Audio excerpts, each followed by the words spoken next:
All right, folks. And do we have Adam Drover present as well? Yes, we do. Okay. And we have Dennis Martin. Okay, and what position does Dennis have? Manager of our compliance division. Okay. And I'll just state for the record, David Legg is the director of OH&S and Adam Drover is the manager of OH&S. This is correct. Okay.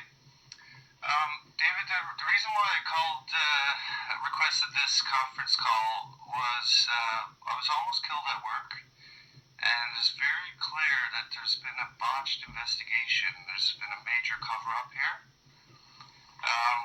and it took 37 months to brush it under the carpet. So I have a lot of questions. Obviously, when someone almost gets killed, and there's absolutely no repercussions for the employer except for protection from the OH&S. It leaves a lot of questions and no answers, no closure as well. One of the most important things you should do for an injured worker who almost dies on the job is give them some sort of closure and explanation or reassurance that this isn't going to happen to other people, right? Would you agree? I agree, yes. Okay. So my first question is, why did the investigation take 37 months to complete? I'm just curious, do you have like a list of questions there? Yes, I do. Considering that you're recording the questions or responses, is there any way you could share them with us in advance so we can prepare our answers? And maybe we can provide them to you in writing? No, because Adam has shown me that communication is not very imperative to OH&S. He doesn't reply to emails, and if he does reply, it's a one-line answer, and the questions do not get answered. And so therefore, you guys have nothing to hide. It should be no trouble to answer a few questions here today.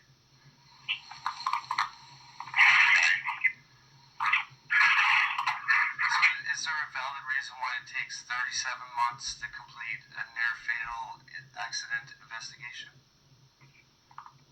I guess to answer that question, I'll just say that we do receive a number of inquiries and reported accidents to our division annually. We have to prioritize our caseload, so we have to do thorough investigations.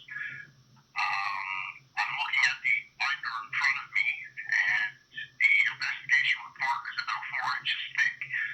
So it does take some time to compile information and prepare a final report. I should also point out that we started our investigation, and I believe there was some delay before we were actually informed of the actual event itself. So that in turn also kind of created some delay on the front end. There was a 3-month delay there, David, and that is because the employer does not report accidents, and also it was reported to the hospital. They have a duty to report it to Workplace NL, and I was under the impression with a near-fatal accident that OH&S would automatically be called in, but apparently that's not the case here in Newfoundland.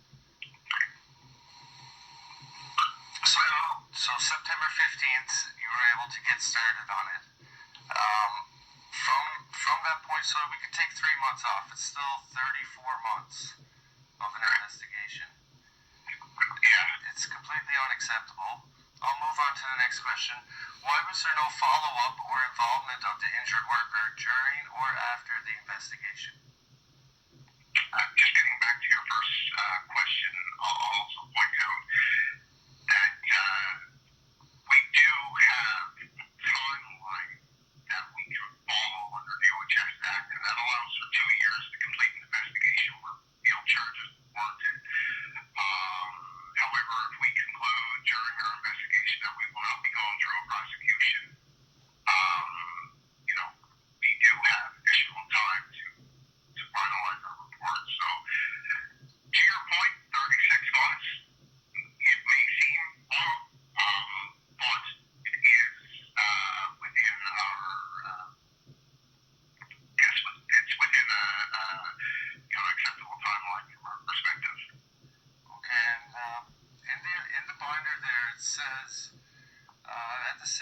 month, Mark, after it was reported to OHS, Officer John collected statements only from the dive crew. It was half of the people that witnessed it. So he only took 4 statements when there should have been 8. These were taken 6 months after a near fatal accident. And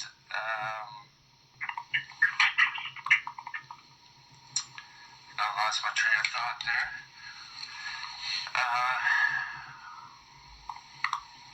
Okay, I forget where I was going to. One of the injuries I received from this near fatal diving accident is memory loss. So please bear with me. So how does an investigating officer perform an investigation without asking the injured worker one single question? It was my understanding that you submitted a 28-page statement of the events, and that Officer John contacted you directly and confirmed that we had your 28-page statement and asked if you needed to supply any additional information, and stated that you did not. I've never spoken with at all. He was part of the conference call at the 27-month mark, but he has never ever called me once to ask me anything about this investigation. Okay, but during that conference call that you just mentioned, it was asked if you needed to supply any further information, and we acknowledged that we had your statement and that we had your information. But you have to realize when someone has a serious injury, traumatic injury like I have, and it's documented, the physical and traumatic emotional injuries from this, you might understand that I wrote that statement while I was in severe pain, suffering from extreme exhaustion, nausea, all the initial onset of decompression illness. And so it might have been an extra long one because of the state I was in. It was just strange to me that there was absolutely no follow-up or involvement of the injured worker. That's unacceptable as well. What preventive actions did the OHS take to prevent scuba divers from being violently pulled to the surface using a fish hauler from a 65-foot ship with high-powered hydraulics?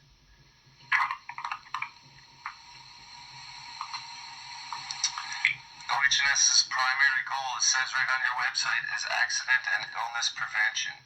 And there was no preventive actions taken by the OHS to prevent a rapid ascent or being entangled and pulled up to the surface. Well, I can say that we've done multiple investigation or inspections, and we have written orders to the employer, and those orders have been complied with. So we have taken preventative actions to make sure that incidents are addressed, if non-compliance issues are addressed. Now, at this point in time, I don't have those orders in front of me, so I can't really say what exactly they were. But I can say that action has been taken to address some concerns with this particular employer. There was simply an order, no fines, no reprimands, no charges. There was an order for the employer to start reporting accidents, to start maintaining proper logs, to start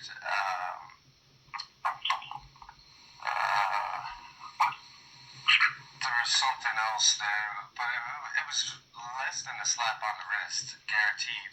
And that's why this same employer almost killed someone six weeks after he did this to me.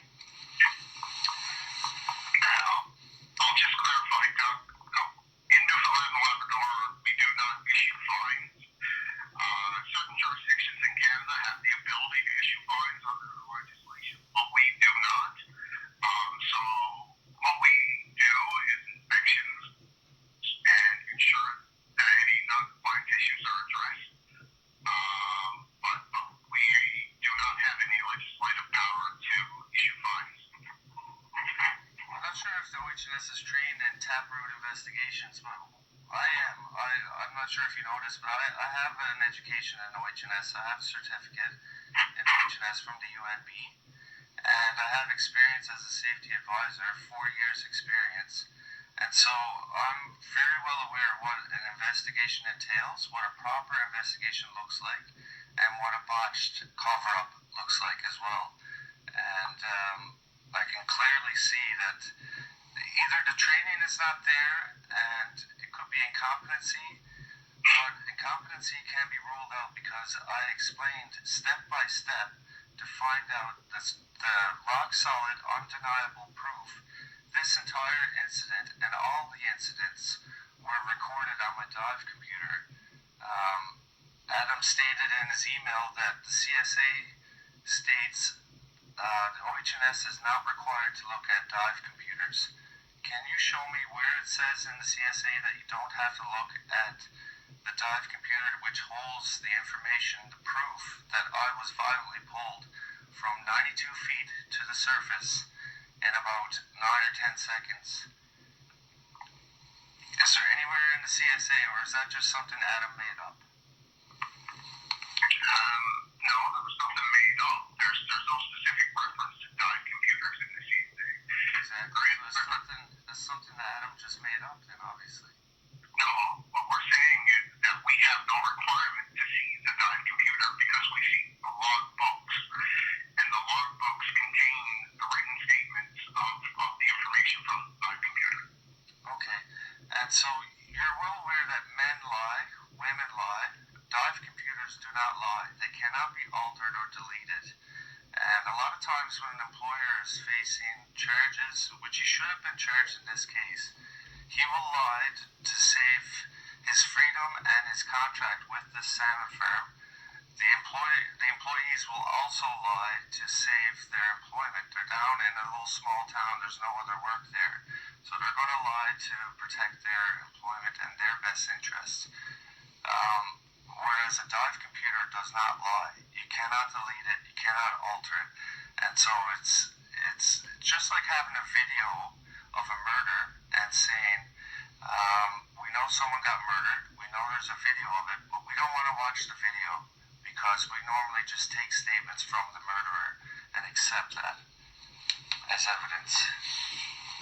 Another thing is, commercial divers maintain their own dive logbooks, and these are given from the Diver Certification Board of Canada. It's called an Occupational Diver and Supervisor Logbook. And what this does is it cuts down on the possibility of the employer lying and falsifying dive logs, which is exactly what my employer did in this investigation. Also, it was pointed out to Adam that the dive logs are falsified. For example, on June 22nd, my employer logged 3 dives. I only completed 1 dive that day. He has dive number 2 starting at 10:33, 1 minute after dive number 1 started. So dive number 1, I was underwater for 20 minutes, and then there has to be a surface interval to let the nitrogen come out of my blood before I go diving again. And my employer falsified the dive logs to say I did 3 dives. 2 of them are occurring at the same time. It's clearly falsified. Whether you look at the dive computers or not, anyone can see that. It doesn't matter if you're a diver or not. This is clearly falsified documents. Normally, in other parts of Canada, an employer will be charged for falsifying documents as well. Is there any comment on that? I don't have that information in front of me to confirm what you're alleging happened, so I cannot comment. You do have the binder in front of you, David. I can show you what page it's on. Okay.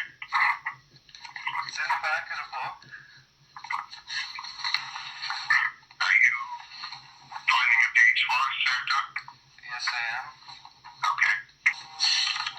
It's page 129. Have you found it? Okay. Sorry, what was that page again? 120? 129? 129? 129. Okay.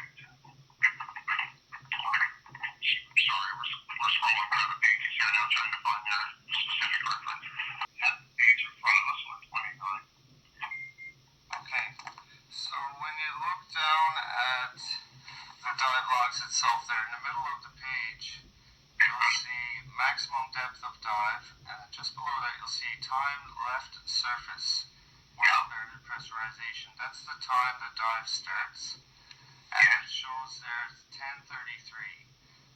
There's also a star there at dive number 1. That's because I had an out of air incident. That was my very last time I ever scuba dived. Unfortunately, my employer falsified the dive logs to add 2 more dives. So as you can see, dive number 2 starts at 10:34. 1 minute after dive number 1 starts. So I was underwater in dive number 1 for 17 minutes, and there should have been a surface interval that's not recorded. And dive number 2 starts at 10:34. It's impossible to do 2 dives at once.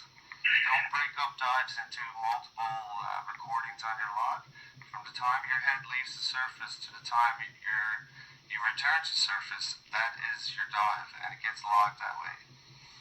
So, I'll forget to ask questions about this particular log, and if you see directly above dive 2 and dive 3, there's a different name listed.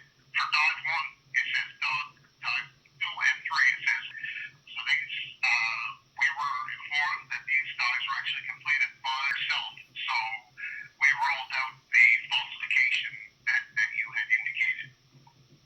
Okay, so he's claiming to have mixed up the dive logs after years of experience.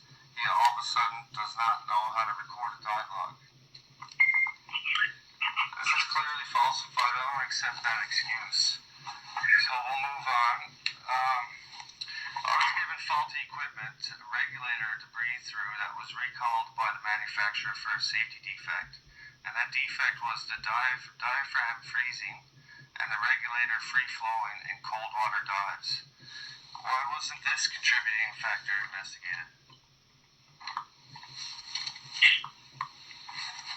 If I wasn't given faulty equipment to begin with, my regulator wouldn't have frozen, it wouldn't have free-flowed, and I wouldn't have had to go to a pony bottle that was flicked to the bottom of the net, which is also against the law. I wouldn't have had to go to that pony bottle and then subsequently get violently pulled to the surface on a fish hauler. So that's another part that was overlooked. There's no maintenance or communication between the service company and the employer. That the regulator I was using, it was life-sustaining equipment. This is not a hard hat or a pair of gloves. This is life-sustaining equipment. Right. So, I guess our notes indicate that obviously an employer should be aware of any sorts of recalls, but, correct me if I'm wrong, but I guess regulator freeze and that free flow, I mean, that is a common type of thing that can happen during diving operations, and even with a fully functioning regulator, that could happen, and there's different protocols and steps that you can take right in that event. So again, I'm not 100% sure if what the details on the manufacturer notification. As I've been informed, there are steps that can be taken to address that particular issue. Regardless, it could be a brand new piece of equipment, and the same thing could still happen. Well, the newer ones, they're designed to prevent free flows and freeze up in cold water dives. What I was using was an old reconditioned regulator that had a safety recall on it. It should never have been in service. Another step to take if this ever happens to a diver is you switch to your alternate regulator. Every diver should have an alternate regulator on their side with a yellow hose. If there's ever an emergency, I can switch to that alternate regulator and still breathe from my main tank of air. Or if you're diving next to me and you run out of air, you can swim over and start breathing off that yellow regulator, and we can both safely make it to the surface. Unfortunately, my employer does not use two regulators. That's a lack of safety equipment, and he only had one old, reconditioned, recalled regulator for me to use. Another thing is the pony bottles are supposed to be on each diver, not tied to the tether rope and thrown 100 feet down to the bottom of the net. I had to dive 100 feet down with no alternate air source that day. I should have quit on the spot, obviously. There were 9 violations of the CSA standards as set out in the Occupational Safety Code for diving operations.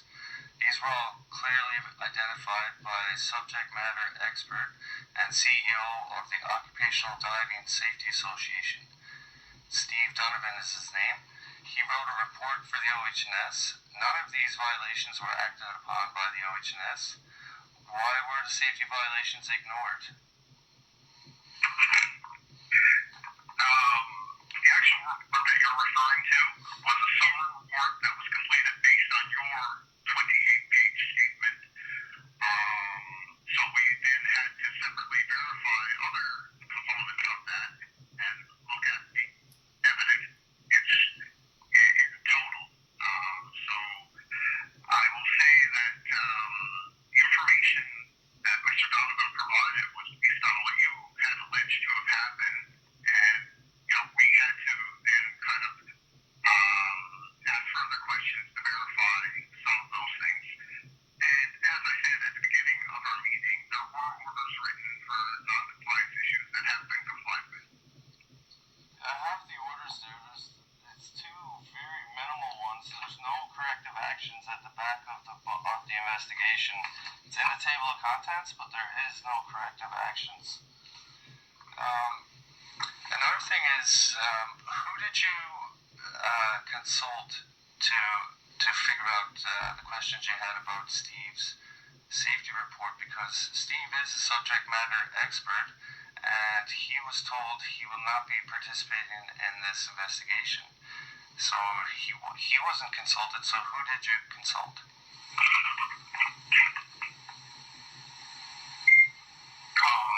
We relied on the expertise of our officer, who was also a certified diver and had been involved in previous investigations in the past. And we have OHS consultants here on staff that help review CSA standards and provide advice and consultation in that regard as well. Okay, so and does officer, he's a diver, so is he a beginner scuba diver? Is he an occupational diver? Is he a surface supply diver? Do you know what his education is in diving? At this point, I do not, but I do know that he is a certified diver. I don't know to what level that you just referred to. Okay, and does Officer John Adam Drover have any education in occupational health and safety? Yes, they both do, of course. Any education? I'm not talking about work experience. Adam has a Bachelor of Human Sciences and a Master's in, or a Bachelor of Science and a Master's in Human Sciences. I don't see any education for OH&S. It's not human sciences, it's master's of sciences. Okay. That doesn't really have anything to do with keeping workers safe on the job. So do you have any education in OH&S or experience as a safety advisor or any field experience keeping people safe on the job? I achieved that master's in health science. That was actually a program that I completed to become an industrial hygienist.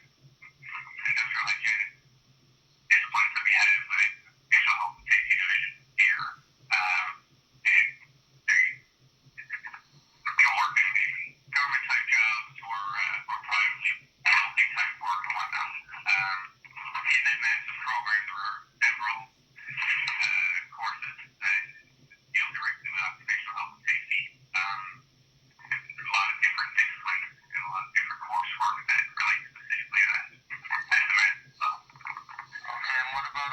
have any education? OHS? I can say that he has education and field experience, but also, to further Adam's point, we also have our own in-house training program.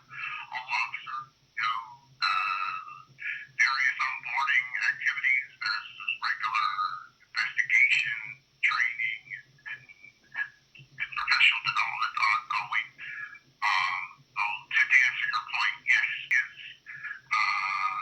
has training and expertise in occupational health and safety, and quite honestly, has many years of experience behind it. Okay. There has been a death on the salmon farms since my investigation began, correct? Excuse me? There has been a death on the salmon farms since my investigation began, correct? There has been an industrial accident on one of the salmon farms, yes. And will those results be released to the public, seeing how it was a fatality? That is still very much an investigation, and I can't really comment at this point. Okay, fair enough. Subsequent inspections after my near-fatal incident revealed the employer had faulty gauges on the emergency bailout tank, correct?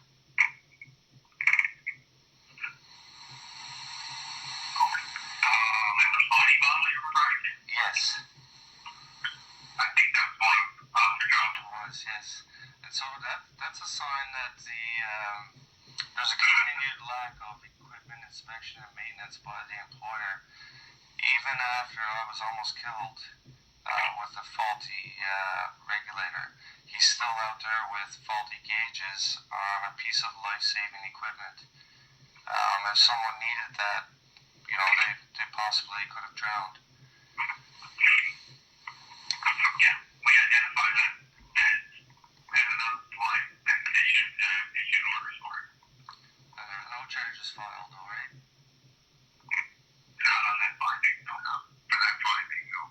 And the employer failed to document or investigate or report near-fatal accidents. There was no charges or directives issued to the employer for failing to report or document or investigate, correct? That's correct. Okay. There should have been. Commercial divers, okay, we already talked about that. My dive log book was never requested by Adam or Officer John. And that's something that you can compare to the master dive logs that the employer keeps. That wasn't done. That's a little bit strange. So there were 8 other people besides me who witnessed the incident. There was the ship's captain, the first mate, there were 2 farm workers there, and there were 4 other dive crew members. Why were there no interviews for the 4 witnesses besides the dive crew members?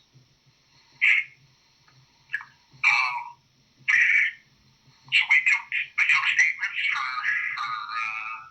witnesses. I will say it's not uncommon. We don't interview everyone in every case. Oftentimes we don't have the luxury of interviewing workers or even some people that were on the scene. But we did interview 4 people and drew our conclusions based on the statements that we received from those 4 workers. And like I said earlier, they all had incentives to lie, and that's exactly what they did. If we looked at the dive computers, we would see that they have all lied, that the dive logs were falsified, and I, in fact, almost died on a salmon farm here in Newfoundland. We could not find evidence to corroborate that, and That's because you refused to look at the undeniable solid evidence on the dive computers. And there's no other way to hide that or try to cover it up. Are there any officers trained to analyze data from dive computers?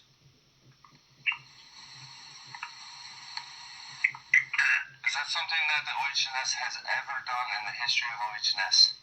In a situation such as that, we would hire a consultant to provide advice and counsel us on that type of topic. Okay. And why wasn't it done in my investigation? As we have tried, we obtained a lot of books and reviewed the information in the lot of books. A safe ascent from 92 feet, it should have taken me 1 second per foot of ascent to come up. So from 92 feet, it should have taken 92 seconds minimum to safely come up. Also, I needed a 3-minute safety stop from a depth of 100 feet. That's our maximum depth that I'm trained for. And you would need a safety stop to ensure you're not getting bent, you're not getting affected by the overload of nitrogen in your blood. And so 92 seconds plus 3 minutes, that's over 4.5 minutes long to safely come from 92 feet to the surface. I was pulled up in about 9 to 10 seconds. And the 4 doctors that I saw, they simply cannot believe that I survived.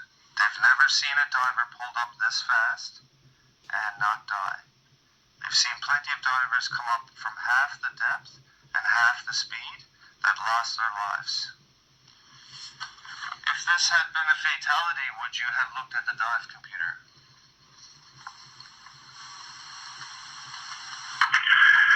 Again, I cannot comment on what we would have done. I think we acknowledge that you did come to the surface fast, but I don't think we have evidence to be able to collaborate the timeline that you just outlined. Okay, folks, I'm just going to pause the video right quick. The witness claimed to be satisfied that the investigation was thorough. Do you agree that I've pointed out that this was not a thorough investigation? All the witnesses were not interviewed. We ignored the dive computers. We ignored all the safety violations that this employer did. I don't think that's a thorough investigation. Would you agree? As we've indicated, Doug, we've done our investigation. It's been concluded. It found some non-compliance issues that we've had corrected, and at this point, we deem the file to be closed. You are aware that there will be more deaths and serious injuries occurring on our agriculture sites due to a lack of prevention and protection for workers by the OHS.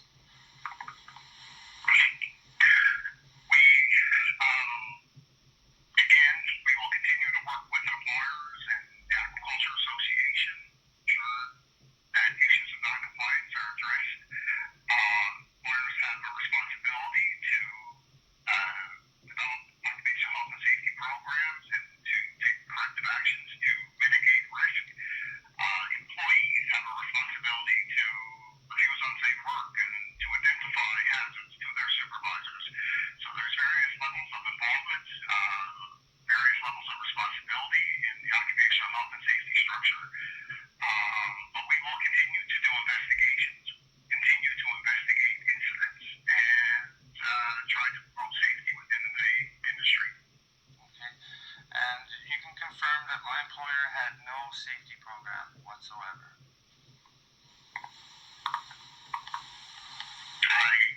He does not know how to perform inspections, maintenance logs, toolbox talks. He's never even heard of a toolbox talk, safety meetings. None of that was ever completed by this employer, correct? Again, we're continuing to work with employers to increase education and awareness. So that is correct. My employer had absolutely no safety program. He continues to operate with no safety program. He's out there with faulty equipment, and he's going to kill someone soon. So Obviously, I'm very unsatisfied. This was clearly a botched investigation. So who do I report it to? Who holds the OH&S accountable for their conscious decision to botch a near-fatal investigation and do everything that they possibly can to protect an employer who broke all these safety rules, nearly killed me and two other people? I might add. What's the next step up? There has to be someone who holds the OH&S accountable.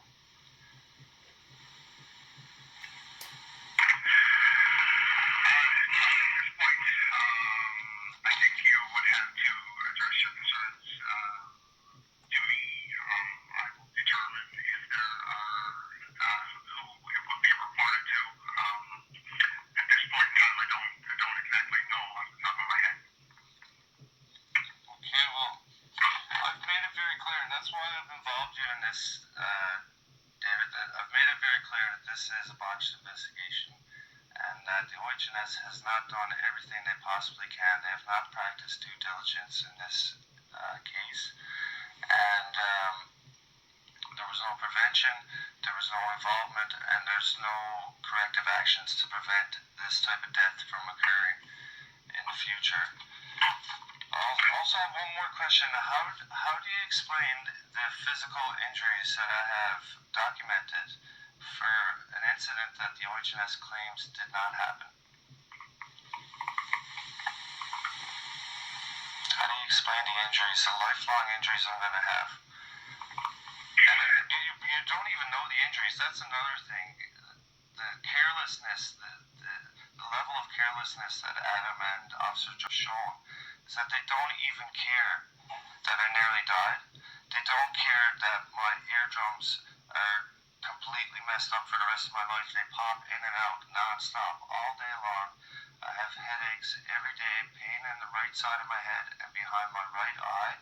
My right eye also drifts all over the place. I have neurological problems where my nerves are firing all over my body. I'm still suffering with nausea and appetite loss. A lot of stress and depression, obviously, for for an accident that never should have happened in the first place. Diving was something I was very passionate about, and I had plans to move on and upgrade to a surface applied diver and be in the top of the industry out in our offshore industry here. My career was ended. I can never dive again, not even recreationally. I can't show my children how to dive or go, underwater at all due to this.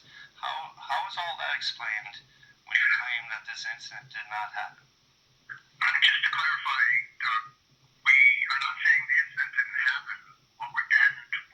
We empathize with you and the injuries that you have sustained. What we are saying is that we acknowledge that there was an injury. It's just that we do not have evidence to move forward with charges. And there's a clear difference there.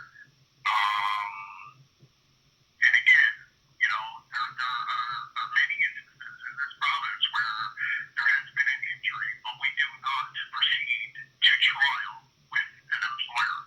And we feel that we've investigated, that we have written orders, and we will continue to inspect and do inspections in this area. As I said, we do empathize with the fact that you have sustained injury, and we're not disputing that. David, you do have the evidence to lay charges. There should have been many charges, 8 or 9 to be exact, and the dive computer would have shown that I was almost killed that day. Luckily for my children, I wasn't. I just have one last question. If an employer almost killed you and inflicted the equipment at you and cursed and swore at you and treated you and then the OH&S did everything they possibly could to cover it up and protect that delinquent employer, someone who should be in jail right now. No just wait, just wait. There's one thing for him to break all these codes, and there's one thing to break all these rules intentionally, but to almost kill someone and then to refuse them medical care after the incident is criminal negligence. He should be in jail right now. I did not know if I was going to die. I almost lost consciousness. I was coughing up blood. I didn't know if I was going to die that night or the next day. It's beyond terrifying, I gotta say. And I've had nightmares. I still have nightmares to this day. And as I said, Doug, we empathize with you and the injuries that you sustained. I believe what you're asking almost is why we haven't charged the employer. And as I said, unfortunately, we do not have the evidence yet to move forward with charges. And we have empathy for the fact that you have been injured, and we can provide you with information for our services to help provide you some guidance and mental health resources. We can send those along to you in email following this meeting. Don't need any more mental health. Having some closure. This should have been done about 6 weeks maximum after the incident to minimize the mental trauma that an injured worker experiences. You're supposed to show them that you care. You're supposed to show them that you're going to find out how this happened, and you're going to show them that it will never happen again. None of that happened in this case. Here we are 37 months later having a conversation about why all this did not happen. One more question. Is the OH&S in place to protect employers or employees? Our mandate is to promote workplace safety and to prevent workplace accidents. We do not, as you indicate, we are not in business of looking out for lawyers. We are looking into the truth and to prevent workplace accidents and incidents. All right. Well, for the next person that dies or almost gets killed on the job, I hope you start taking your job seriously. I hope you start looking at the evidence and stop protecting the multi-billion-dollar salmon companies that can't afford to have a safety guy on site. There was no safety anywhere. I didn't see one safety person for the year that I worked there. And they can't afford it. And the employer definitely can bill for the equipment, the safety equipment that he needs, that refuses to use. The salmon company would gladly pay for it, but it's just pure ignorance and incompetence and ego is what's preventing him from providing a safe and healthy workplace to his employees. Well, thank you very much for, I can't even say thank you for your efforts because there was no effort here. There was a strong effort to protect the employer. This was a botched investigation. Take care, everyone. Well, Doug, again, I appreciate the thoughts on that, but we are available if you would like to speak to us again. So you have our contact information. And thank you for reaching out. And every investigation is a learning experience, so we will always incorporate our findings into future investigations that we conduct. Another thing So that's basically the end of the call there. What do you think of all that, you guys? I mean, is it pure corruption? Is it paired with incompetence? Lack of education, lack of care, maybe. As you can see, like nothing really changed. There's nothing stopping this employer from doing the same thing. And what do you think of how they handled it? Comment it down below. Share this with your friends. This can happen to any worker across Canada. Like if the OH&S can operate freely with absolutely zero accountability like these guys have, this is exactly what can happen. What do you think? You think that's fair? Within a day or two of having this conversation with OH&S and a speechless director and a speechless compliance officer, simply only dealing with the manager again, who's not educated in OH&S, I asked the director to provide proof that the investigating officer even has a diving ticket, any kind of diving training whatsoever. I asked for proof of it. And if they're confident that this investigating officer is competent enough to perform a near-fatal dive accident investigation without looking at dive computers, send over a copy of his highest dive level of dive training. Let's have a look at it. And you're going to hear me in this phone call coming up in this next section here, making statements that the investigating officer has no dive training and stuff like that. It's more so out of frustration. And if, like you say, even if you're a beginner diver, you know how a dive computer works. Even if you're a diver who got his training 40 years ago and you're current on diving and you've dove in the last 25 years, you know about dive computers. And so, like, I'm not buying their excuses. I'm gonna show you the email now where I requested proof of their education or their competency, and the director would not provide it. I also asked for proof of Wayne's OH&S education if he has any, and here's the response from the director. Mr. Cowan, I am not authorized to provide you with this information. Typically, information requests such as this would be sent to the ATIP office. More information is online. And so, if they're so confident that they did a great job and they're satisfied in their work and they did a thorough investigation, show proof that you have any sort of OH&S education. Show proof that you haven't just been hiding out in this job for years and fumbling your way through every investigation. Show proof that you're a diver.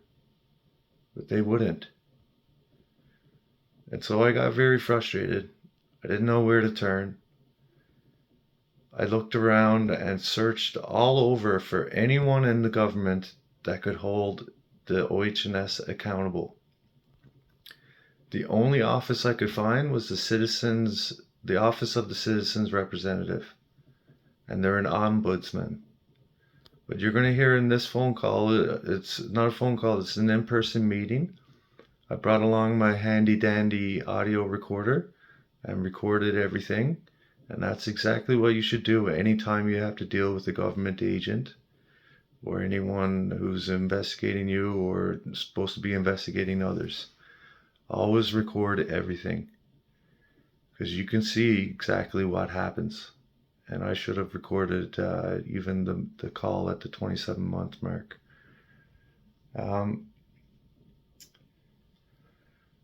You're going to be able to tell that my level of frustration is at its peak during this meeting. And I make some statements like they're not educated at all and they have no dive training. I can't prove that. I asked them to prove it, but they won't. And so I just want to make that statement that I can't prove whether or not they're educated, whether or not they have dive training, because they've refused to prove it. And I'm 99.9% sure that they're going to deny the request through ATIP to look into their education and their training. So I went to the office of the citizens representative to see if there's at least one office or one department in the government that holds somebody accountable, so that if the OH&S refuses to enforce laws, then nobody will follow the laws, and then it becomes a lawless society. Is that what we want here in Canada? It's ridiculous. I can't believe they got away with it. This is 2024.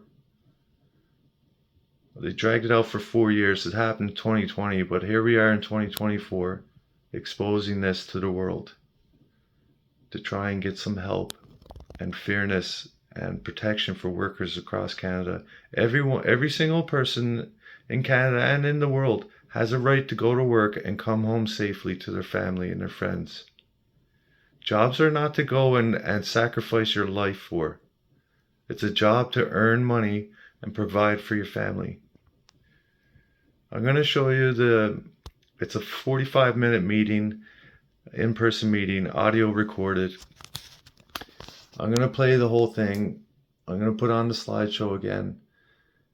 I made statements about, I'm going to have to do about 6 edits where I made statements with the employer's name, the company names, other crew members' first and last names. All that is going to have to be edited out. As you'll notice, I haven't mentioned my employer's name whatsoever, or his company name, or the salmon company's name. The reason for that is to prevent any type of defamation lawsuit coming forward from them, or any type of attempt to further destroy my life worse than what they already have. I'm not going to let them do that, but I am bringing the issue to the people without exposing their names. And things can change. We can make it better without saying their names. Unfortunately, I can't say. I'd like to, but I can't. Alright, so I'm going to set the camera up again. I'm going to put the recorder over in front of the screen, and you should be able to hear it just fine, just like the last segment. And we're almost through. Thank you so much for everyone who stuck with me so far in this documentary. I know it's crazy long. I'm trying to get through this. I'm trying not to put any fluff in here. You might ask, Doug, this last meeting was with the Citizens Rep in March of 2024. Why didn't you put your documentary out until November of 2024? And the reason is I struggled with this decision the entire time. I didn't know what was going to come of it. And even talking about it, it makes me shaky and jittery and what makes me want to throw up. I really want to move on with my life, and just keeping it to myself, keeping quiet about this for the rest of my life does nothing to help anyone. It just shows them that they can sweep near fatal accidents under the rug easily. That's what they thought was going to happen here. Right after this recording, I'm going to show you the response from the Citizens Rep in a letter, and then we're going to wrap this thing up. I'm going to make a summary. I'm going to list off every injury I received, because I know I forgot a few. I've remembered and thought about different things I had to go through in the initial few months after the accident. I'm going to write it all down, and I'm going to write down the charges I think should have been laid. And we're going to finish this off as soon as I can here. Super long, I know, but hit the like button, hit the share button, comment down below. The more you interact with this video, the more YouTube is going to show it to more people. The more people see it, the better, so you can protect yourself. I know if I had known it was like this, one of the things I would do, and if I was a diver right now, I would buy my own dive computer. And if you have to wear one from your employer, then wear 2. And write the serial number down of your dive computer directly into your logs each and every time you dive, and have your employer sign off that you're using two dive computers or your own. And in the event of an incident, you should wear both. If they have one, wear both so they can take their own dive computer in the event of an incident, and you can have your dive computer taken home with you, and you can bring it to an independent consultant and hold them accountable, because you can see what happens. They can choose what evidence they want to look at. They decide how they're going to investigate. You're going to hear the citizens rep tell me they decide if they want to investigate and how they're going to investigate if they decide they will. It's absolutely nuts. I'm going to show you that the Office of the Citizens Representative does nothing to represent citizens. They call themselves an ombudsman.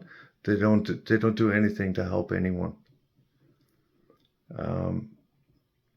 They're gonna tell me that as long as they put paper in a binder and close the investigation, then that's all they have to do. It doesn't matter that they didn't enforce laws or do anything really properly in this investigation.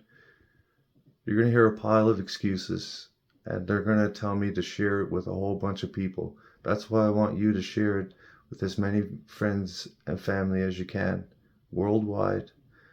And once this is done, I'm going to be sharing it with my MHA, the Premier, the Minister, the Deputy Minister, the OH&S.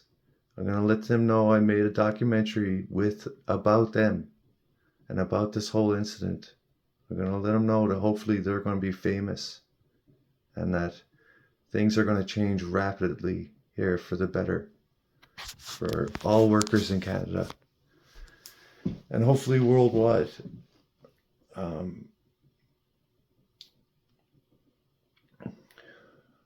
Let's get into it, folks. Let's get through this.